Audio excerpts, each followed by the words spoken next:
I'm Emily. I'm a writer, artist, and YouTube wannabe, and today I want to talk about morning pages. What are morning pages? They are one of the pieces to The Artist's Way by Julia Cameron. She says to start the day with 3 pages of brain dump writing to just get your ideas and your thoughts out as soon as you wake up. How long have I been doing morning pages? I started my first morning pages journal on December 9th, 2024. Why did I start doing morning pages? I think I was feeling very overwhelmed. I used to have a journaling routine. I would journal a few pages at the end of the day. I was like an evening journaler. And when I was living in my apartment in Highland Park in LA, I was like, okay, I'm gonna give morning pages a try. So I maintained my evening journaling plus added morning pages, and I was like, this is not working. Like, this is too much journaling. And it's true that like, it just depends who you are. Like, maybe it's not a lot of journaling or not too much.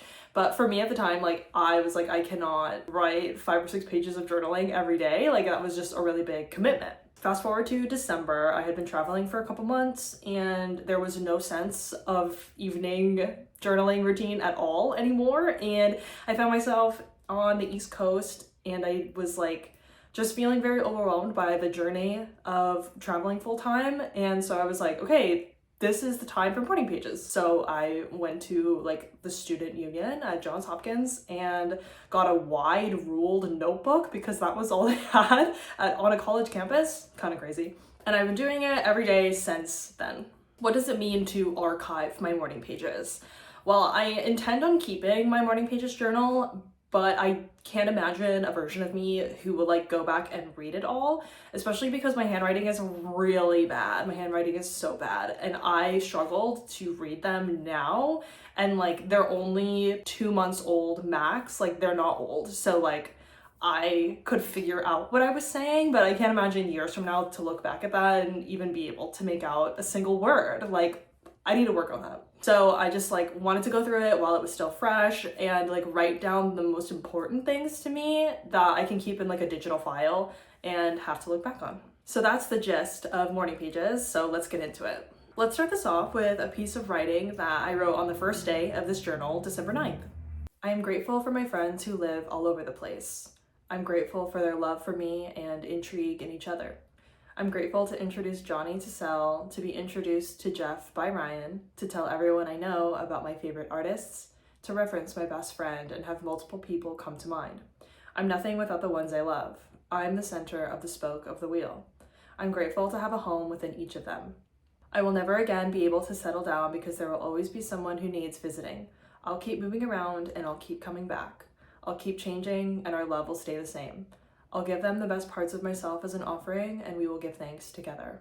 At this point, I had been on the East Coast for like 9 days, not even, for like 5 days. And I was like, I need to do a gratitude journal because I am not having fun and I need to remember why I'm supposed to be having fun. So that was like the reason behind that. The next day, December 10th. Ryan is a good friend and I should tell him that.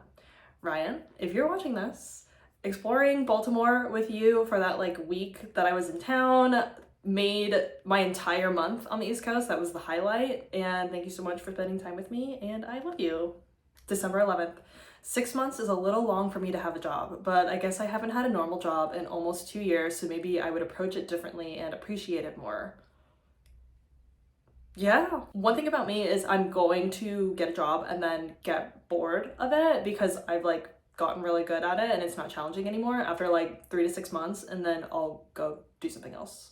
So this was true. I don't know if it's still true, but this was true before I started tattooing 2 years ago. So not having had like a normal job in 2 years, so much has changed. Like, I wonder if my mindset towards it would change or my approach. We're gonna find out because today is the first day of my new job. Yay! When I was traveling full time, I was constantly like, where do I go next? Where am I gonna stay? Who am I gonna stay with? What am I gonna do? Blah, blah, blah, blah. And so I was constantly journaling about that and like brainstorming what the heck I should do and where and how and when and why. Looking back and reading these, I'm like, not a single piece of these plans happened. And that's what happens when you try to like predict the future. I was very much like looking way too far ahead in the sense that like, What would I do in this situation that's gonna happen 2 months from now? Girl, that's not your situation to worry about. There's a reason that that situation isn't happening for 2 months. Like, it's not here right now on your doorstep because you right now would not handle that the best way, I'm sure, right? Take the next 2 months to just experience the day to day. Like, you don't even actually have to figure anything out. Instead of trying to piece the puzzle together when you like don't even have the picture or like all the pieces, like, why don't you just enjoy living? Have I considered that? No, I've literally never considered that. December 12th was a doozy. Okay, listen to this. It was so bad, but also very fine. Truer words have never been said. Truer words have never been said. Followed up closely by, I feel pretty clear on what's next, but also kind of vague. Me too. Me too. Reading December 12th specifically, like, I was so confident in what was gonna happen next. Like, what was the plan? What were we doing next? And now, again, like, none of those things happened. And I can't help but laugh. Like, I feel like I probably won't ever approach planning, organizing, looking ahead like this ever again, because what the heck? It was good to brainstorm ideas and like go down different avenues and like, oh, could this work? Could this work? Could this work? But like, it was a lot of stress at the end of the day. And reading the entries from like this time period, I'm like, I was in fight or flight mode, like, for real. So maybe just we don't need to do that again. One more from December 12th. It's true I could spend years trekking up and down. Summer in Oregon, on the river, on the bay, and in Seattle. Winters in Palm Springs, the Redwoods, Yosemite, Death Valley. California itself is big enough to sustain the adventure, but add in the whole coast and you have yourself a life. Maybe this is what my body was telling me back when I was younger. When I was 6, 8, it's not only LA, it's all of California. I wouldn't classify this as like a piece of writing at all, but like just reading it as a journal entry made me really sad, to be honest. It made me really sad. And it like still kind of makes me sad. This like explanation, this like description of how I feel about California and the coast. I lived in Oregon for a year and like I couldn't live there full time, but I do really love it. And I do also love Washington. And I was dating someone for a long time and our entire relationship took place in Washington, Oregon, California. And so I wasn't romanticizing it like as if we were together still. Like, I was just thinking about the coast. And now I look at it and I'm like, oh yeah, that is a bummer. It is and it isn't, right? I mean, it is. Okay, we've got 3 different blurbs from 3 dates and they all kind of like go together. So December 20th. The only way to be wrong is to not do it. I love saying this because it means that there are no expectations and the only thing I have to do is it. Like, I don't have to succeed, whatever that means. I don't have to worry about what happens on the other side of whatever the task is. I just have to do it. And that is really stress relieving and kind of powerful, I'll say it. Similar, December 21st, I only have to make one decision. Shout out to Allie for being the one to say this because she said this to me, I don't know, at least a year ago. No, that's not true. She said it more recently than a year ago, but still. I think about it every single time I have to make a decision and it is so helpful. So she says, you only have to make one decision. So for me, that looks like, should I go here or should I go here? Should I live there? Should I live over there? Should I do X or should I do Y? When really the question needs to just be, should I do X?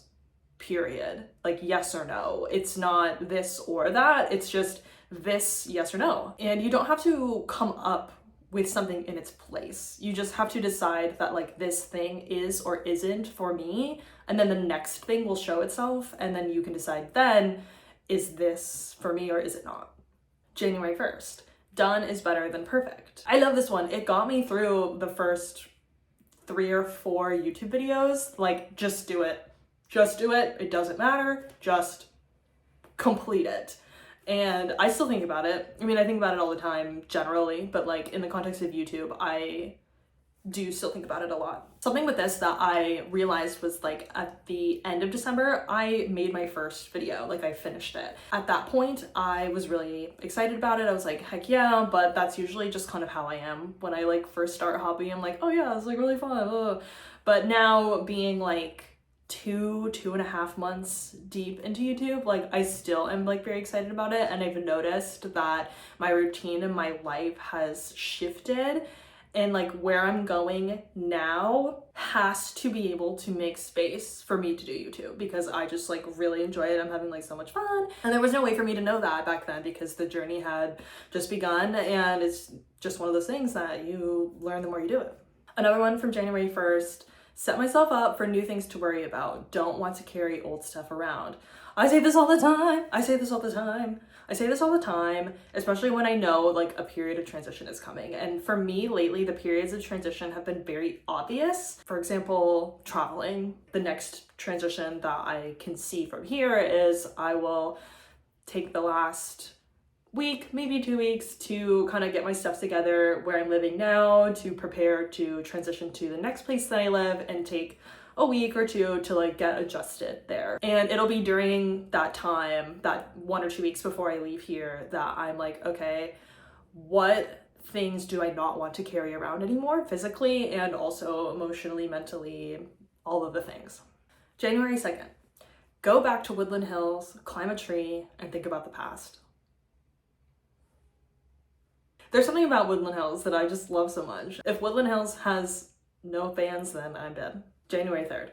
I get to start walking outside again. I could cry. I'm so happy. The context is that I was on the East Coast for a month and I was like, I'm not going outside unless I absolutely have to because it was miserable. And then on January 3rd, I was like, can't wait to go outside again. And then January 5th, the Palisades caught on fire. January 5th. I have lots of time to keep figuring things out. True every day. True every year, true every life. January 7th. Honest is good. It gets me closer to the right answer. Beginning of January, I toured a room to possibly move into, and I met the 2 girls that live there, and they changed my life. They changed the rest of my life. I'm so serious about that. I journaled about these 2 for days. They were slightly older than me. I think they were both in their 30s though, so like not at all like older than me. They were so sure of themselves and like they knew who they were, and they had no problem communicating directly and very confidently, and not at all rude or with a tone or anything like that. And it was truly so inspiring to just witness them interact with me and interact with each other. I ended up not moving in there. They decided to go with someone else, and I'm honestly glad. I'm honestly glad because I would have jumped into their world and drowned. I was absolutely not ready to practice that level of like confrontation and conflict resolution. I was not ready for it. I am still not ready for it. I do feel like grateful that I got to experience those conversations with them because now I can see it. You know what I mean? Like that is my goal. I'm trying to be like them. Like that's amazing. And so yeah, I thought about this for a long time. I think about them all the time still. January 14th, I don't need to do what everyone else is doing because everyone else has it covered. I can do my own thing. January 16th, there's a balance that's unique to me. I just have to find it. You are the only person who can make your art. You don't need to copy someone else. You can be inspired by them, sure, but like you don't need to look in any other direction. Like everything that you need is within you. We need you to express that because again, no one else is going to do it like you are doing it. And I think that's super slay, like not just for me, but for everyone. Like we need you and your voice and your talents and your strengths because no one else has the same combination of things plus life experience. And I would love to see what you have to make. I would love to hear what you have to say. January 23rd. Volunteering has brought so much value to my time off. Maybe getting a job isn't so scary after all. What I said before, I need to be so sure that whatever job or day-to-day situation I have going on allows for me to do YouTube. And so I was doing a challenge in January where I volunteered 10 times in 10 days, and I was ever volunteering for, 8 hours, a full shift, but to have to, commute, be there for 3 or 4 hours, commute back, I was like, okay, well, I still managed to do YouTube. In fact, I felt more motivated to do YouTube because I was like, oh, great, like this is time for me. And like, this is my time and like how I want to spend my days off. Really grateful for volunteering to have taught me that lesson because I was very nervous about getting a job and still being able to like do YouTube. But turns out there are a lot of hours in the day that I am wasting, so hopefully waste less in the future. January 31st. I'm not thinking too hard about correct, I'm thinking more about next. That's the flow state that they talk about. I'm working on a series of paper weavings. I want to have a sidewalk sale, so working on just getting a bunch of those. I'm focusing more on quantity over quality, and I'm doing my best to make one at a time and kind of allow that process to create questions and bring me ideas, and then picking even just one, maybe two of those ideas and implementing it in the next one, and letting that repeat the process over and over and over again until I have a collection that I'm happy with. February 1st. I need to turn away from social media and turn toward the physical community. I think that might be true for everyone right now. I think getting to know your neighbor will help maintain that sense of humanity. Ultimately, treat other people the way you want to be treated. That's all I can do. That's all I can do. A couple more reflections that don't have a matching journal date. Pay attention to the way angel numbers enter your life. Oh my God. I have this angel number that follows me I see it every single day. The numbers themselves have a meaning to me, but I never considered how they enter my life would matter. And then they entered my life in a way that was like, what the? Get out of here, stop. Like, this car had the numbers on their license plate and they like cut me off in a way that was actually insane, not just like annoying cut me off. It was like, okay, that was crazy of you. And I was talking to Allie about it, and she was like, how did you feel when that happened? And I like talked through it, and I was like, oh gee, okay, that's crazy. Allie is amazing.